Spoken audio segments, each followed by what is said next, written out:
नमस्कार मित्रांनो आता आपण करंजिवरे घाटामध्ये आलेलो आहे आणि आज उमेबरोबर आज हिंद केसरी बैलगाडा संघटना गोडेगाव यांचा आदत चिमण्या पळालेला आहे। तिथं आदतमध्ये अनेक घाटामध्ये घाटाचा राजा म्हणा आणि त्या पट्ट्यामध्ये त्याने घाट गाजवलेले। आज उमेबरोबर नियोजन कशा प्रकारे होतं तर ह्या व्हिडिओच्या माध्यमातून आपण बघणार आहे। तर चला या व्हिडिओला सुरुवात करूया।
पाहुणे नमस्कार। नमस्कार।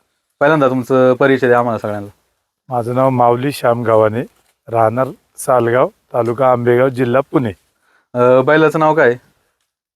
बैलाचं नाव आहे चिमण्या। कसं काय होतं नियोजन? एक मामांचा ओम्याबरोबर आजोबाईचं नियोजन आणि करंजिवरेमध्ये काही कसं काय झालं? आज तारीख 10 तारीख आहे आणि उद्या तारीख आहे 11। उद्या निगोटवाडीसाठी आम्ही बैल चिमण्यासाठी आमचे शोधत होतो। आमच्या तालुक्यामध्ये आम्ही सगळीकडे सर्च मारला, सगळीकडे विनवण्या केल्या, पण मनासारखा बैल भेटत नव्हता। शेवटी एक शेवटच्या डिसिजन संध्याकाळी असं आलं की बाबा चला आता काय भेटला तर भेटला, नाही भेटला तर बघू पुढे। संध्याकाळी 9:30-10 वाजता शुभम कानसकर हे आमचे चिमण्याचे खास करून बाबा ज्यांनी आतापर्यंत ह्या 2 महिन्यात जे खरी मेहनत जी घेतली की चिमण्या ह्या नावारूपाला आला, तर याच्यासाठी मागे सगळ्यात मोठं कष्ट घेतलं असेल तर या व्यक्तीने शुभम कानसकर म्हणून। याच्या कुठेतरी एक कष्टामागे कष्ट केल्यामुळे त्यांनी प्रयत्न केले 9:30-10 वाजेपर्यंत। गेले 5 दिवस तो संपर्कात मामाच्या होताच, पण इलेक्शनच्या कामाच्या गडबडीत असल्यामुळे म्हणावं असं उत्तर भेटत नव्हतं। संध्याकाळी 9:30 ते 10 वाजता फोन आला की असं नियोजनाला तुम्ही बैल आणता का? प्रत्यक्षदर्शी आज सप्तम केसरी किंवा दशम केसरी म्हणून आपण आज ओम्या हा पुणे जिल्ह्यात ओळखला जातो। त्याच्याबरोबर बैल जुपायचं म्हटल्यानंतर पहिलं एक काळाचा थोडीशी एक धडकीच भरली की त्याच्या संगे आपल्या हरक्याचा बैल टिकेल का? तर सगळ्यांच्या कुठेतरी एक विचारसरणीने आणि मन धरल्यामुळे सगळ्यांनी तयारी केल्यानंतर ठीक आहे चला आता असे आपल्याकडे बैल नाहीये, चला आपण एक प्रयत्न करून बघू। तर प्रयत्न केल्याने कुठेतरी सगळ्यांच्या संघटनेच्या आमच्या संघटना खरी बघायला गेलं तर संघटनेचं नाव आहे हिंद केसरी बैलगाडा संघटना आणि याच संघटनेमध्ये हे सर्व मालक आहेत। काय या संघटनेमध्ये अजून बरीचशी लोक आहेत की ज्यांना आज सकाळी येता नाही आलं वेळेत, नाही तर अजून भरपूर जण आहेत असे की जे लोक आजही येऊ नाही शकले इथं। मग त्यात प्रामुख्याने जर धरलं तर आमचे आंबेगाव तालुक्याचे चपळ चित्ता म्हणून ज्याला ओळखलं जातं तो संतोष बारवे। हे आमचे संतोष बारवे, रामनाथ बांगर आहेत, बाबाजी भक्ते, शेखर बानकिले, दीपक भाऊ आमचे, दीपक भाऊ आलेत खाली गेलेत। काय या सगळ्यांच्या कुठेतरी एक संघर्षामुळे किंवा संघर्षांच्या प्रयत्नामुळे इथपर्यंत आमची संघटना जी उदयास आली, त्यासाठी सगळ्यात महत्वाचा माणूस म्हटलं तर एक संतोष बारवे। त्याच्या याच्यामुळे आणि कुठेतरी एक शुभमच्या प्रयत्नामुळे, शुभम असेल, आमचे सासरेभाऊ असतील, अमोलदादा असेल, हे असेल आणि त्यानंतर शाबीद मुलांनी, या व्यक्तीने 5 दिवस गेले सतत आहे ना मामाचा पाठपुरावा केला। 5 दिवस की बाबा मामा आम्हाला ओम्या संघ चिमण्या झोपायचं आहे। सगळ्यात जास्त प्रयत्न केले असतील तर मग एक शाबीद मुलांनी म्हणून आमचे बाचेच आहेत आमचे, ते त्या बिचाऱ्यांनी खूप प्रयत्न केले। आज अक्षरशः गोधडी घेऊन झोपला होता, तो आजारी होता, तरी पण तो बिचारा आज जसं नियोजन झालं कळालं तर बिचारा आतरुणातून उठून आलाय, पण आला। ते दुसऱ्यानंतर सगळ्याच गोष्टी बाबा ह्या गोष्टीला कुठेतरी उदयास येण्यासाठी एक स्टार प्रचारक लागतो। तर त्या गोष्टीला आपल्याला नॉलेज नसल्यामुळं सगळं काय स्टार प्रचारकचं जे काम आहे आमचं ते सगळं आमचं पुतण्या विराज गावाने काय हे सगळं बघतो। विराज गावाने आतापर्यंत वेळोवेळी बैलाची शूटिंग, बैलाची प्रसिद्धी मिळवण्यासाठी किंवा बैलाला बैल मिळवण्यासाठी किंवा बैलाचा जो प्रचार करण्यासाठी जी गरजेचं होतं ते आतापर्यंत सगळं काम जे आहे ते आमच्या पुतणे विराज गावाने केलं. बैल आणण्यापासून गाडी असेल की सगळं नियोजन असेल, सगळं तयारी असेल, जे काय ते आमचे भाचे महेंद्र पलके त्यांनी केलं. आणि बैलाची खरी मेहनत काय, जे पडद्यामागचे जे खरे कलाकार आहेत ते आमचे मोठे बंधू आणि आमचे मेवणे, मोठे बंधू बजरंग गावाने आणि मेवणे सोमनाथ गुले, हे दोन व्यक्ती आहेत का जे बैलाची खरी तयारी, बैल इथे येऊन पळाल्यानंतर आपण सगळे दिसतोय, पण खरे जे पडद्यामागचे जे कलाकार आहेत ते ह्या दोन व्यक्ती आहेत.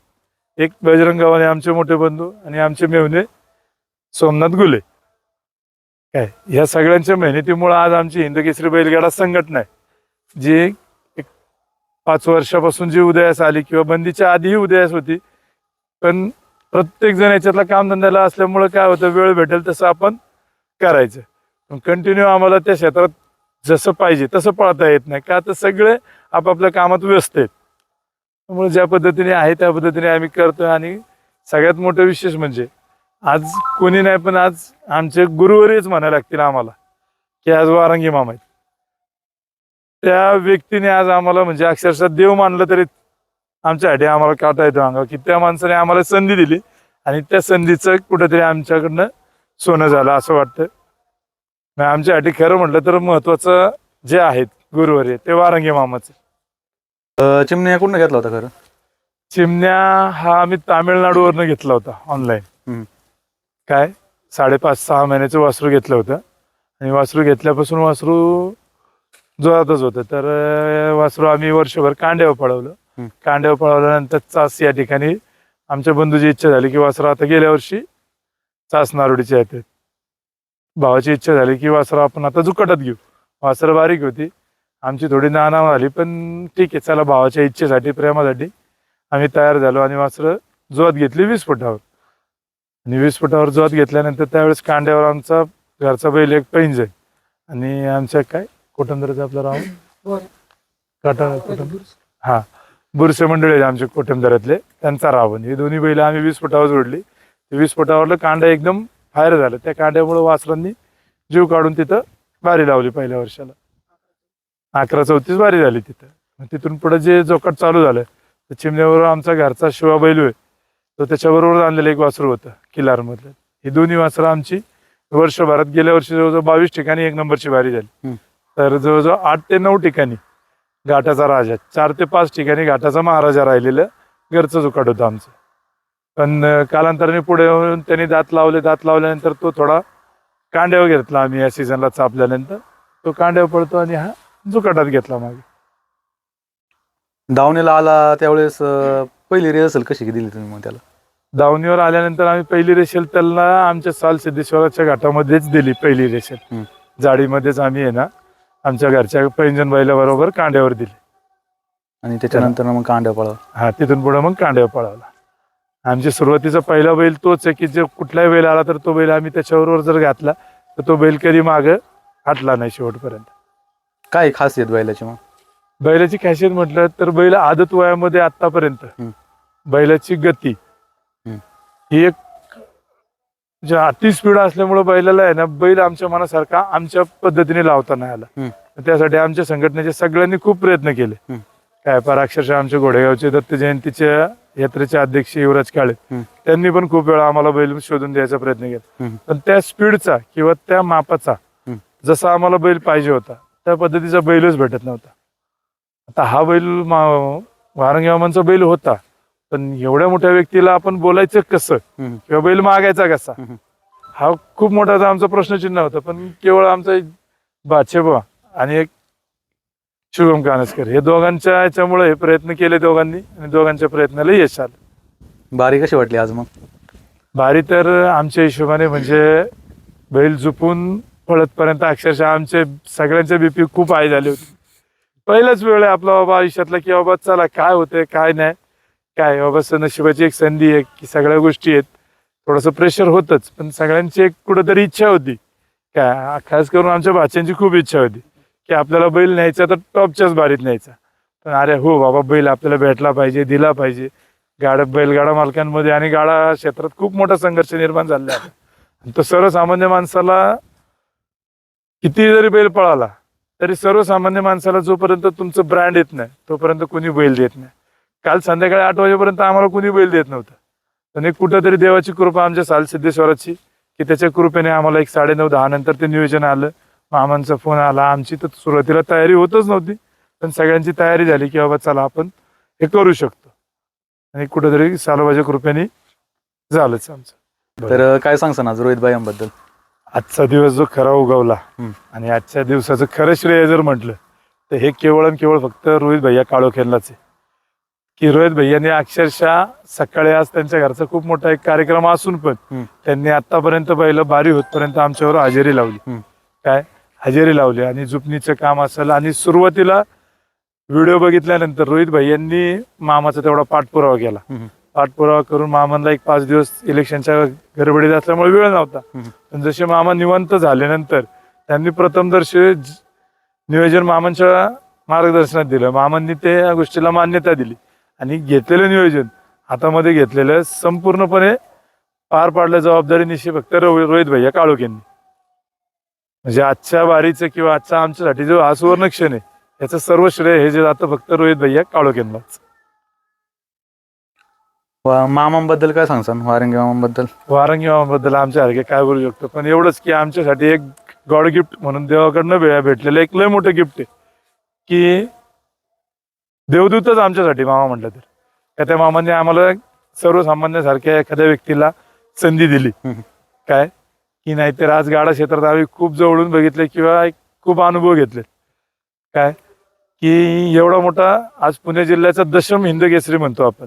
दशम हिंद केसरी ओम्या बैल किंवा ओम्या डॉन ह्या बैला संघ पळायचं म्हटलं किंवा त्या पळायला त्या बैला संघ संधी ही फक्त आमच्या सालसिद्धेश्वर त्याच्या कृपेने मामांना दिले. मामांच्या रूपात ते आम्हाला भेटले. पण ह्यासाठी सगळं श्रेय जे केलंय ते सगळं रोहित भैया काळोखेंनीच. चिमण्या किती दिवसांनी आता झोपायला घेता तुम्ही आता? म्हणजे आज गॅप किती दिवसाचा? नाही, साधारण तसं आम्ही एक 5 ते 8 दिवसाचा गॅप देतोच. काय कारण चिमण्या हा आतापर्यंत 2 वर्षाचा झालेला आहे. अजून आदत आहे, दात लावला नाही अजून, पण आता दात लावायच्या वयात आलेला आहे. पण कमीत कमी 8 दिवसाच्या गॅप नंतरच आम्ही बैल झुकतो. का तर आदत आहे अजून, त्याला तेवढी ती सवय नाही. काय पण आतापर्यंत आम्ही कंटिन्यू त्याला जेवढ्या वेळ झुकलं त्यावेळेस सिरियल असू दे, फायनल असू दे, सगळीकडे बैलांनी मनासारखे काम करून कुठेतरी त्याच्या आशीर्वादाने पण आम्ही नावारूपाला आलेले. आता भरपूर जणांचे फोन येऊन जाईल तुम्हाला चिमण्यासाठी, बरोबर, झोपायला द्या झोपायला द्या. नाही होईल, आता भरपूर फोन चालू आहेत, भरपूर जणांबरोबर बोलतोय. पण कसं होतं, उद्धार ज्या गुरुनी केलाय त्या गुरुच्या चरणात आम्ही हे समर्पण केलेले आज. म्हणजे जे की आज वारंगी मामाने संधी दिली. वारंगी मामा जे म्हणतील किंवा रोहित भैया काळोखे असतील, शुभम दादा असेल, ज्या आमच्या मुलांनी भाचा असेल, या सगळ्यांच्या नियोजनातच जे काय होईल ते ठरत. जरी मालक काय ह्या बैलाचं असं कोणी वैयक्तिक नाही, ही आमची संघटना आहे. संघटनेचे सगळे मालक आहेत आणि सगळेच ठरवतील. आणि थोडक्यात असं आहे की ज्या व्यक्तीने संधी दिली किंवा ज्या ज्या माणसाने आपल्याला आशीर्वाद रूपी एक नावरूपास आणले, तर ह्या बैलाचं जे काही नियोजन आहे हे सर्वस्वरूपी मामांच्या हातात राहील. मामा ठरवतील, रोहित भैया ठरवतील, त्या पद्धतीने इथून पुढे बैलाची नियोजनं राहतील. संघर्ष बघितला का बैलगाड्यामध्ये तुम्ही? खूप संघर्ष बघितला. काय सांगसान त्याबद्दल? संघर्षाच्या बाबतीत म्हटलं तर बैलगाडा क्षेत्र हे काय आलंय की तुमचा बैल किती पळतो हे मार्केटला किंमत नाही. काय की सर्वसामान्य गाडा मालकांची जरी किती बैल पळत असला ना तरी त्या सर्वसामान्य गाडा मालकाचा फक्त मार्केटमध्ये आज बघितलं ना तो मोठ्या गाडा मालक फक्त वापर करून घ्यायचं काम करतात. काय की फक्त आमच्या नावावर या बैल पळवा आणि जावा, तसं आम्हाला मामामध्ये वाटलं नाही. काय की बाबा चला कसं काय ना, त्यांनी संधी दिली, त्या संधीचं सोनं झालं. त्यांच्या अपेक्षेप्रमाणे पारी घाटाचा राजा त्यांना आम्हाला द्यायची होती, हे आमचं स्वप्न होतं. ठीक आहे, चला काही प्रयत्न कमी पडले किंवा सुरुवातच आहे अजून, ठीक आहे. त्यांच्या आशीर्वादाने किंवा त्यांच्या नियोजनात आज पहिलाच दिवस आहे, कदाचित त्यांच्या नियोजनाने अजून पुढे गेल्यानंतर होतील स्वप्न पूर्ण सगळ्यांची. कुणाच्या गाडीतनं घेतला होता का तुम्ही जाऊन घेतला होता? नाही, हा बैल आम्ही ऑनलाईन घेतला होता. काय कर्नाटकला आमचे एक व्यापारी आहेत, मित्र आहेत आमचे, त्यांच्याकडनं बरीचशे बैलांची आहेत ना, मी इथे आम्ही खरेदी केलेली. तर त्यांच्या गाडीतनं आम्ही एक 5-5.5 महिन्याचा बच्चा होता, तो घेतला होता. तो बेरड म्हैसूर मध्ये का? बेरड म्हैसूर 3 जातमध्ये येतो.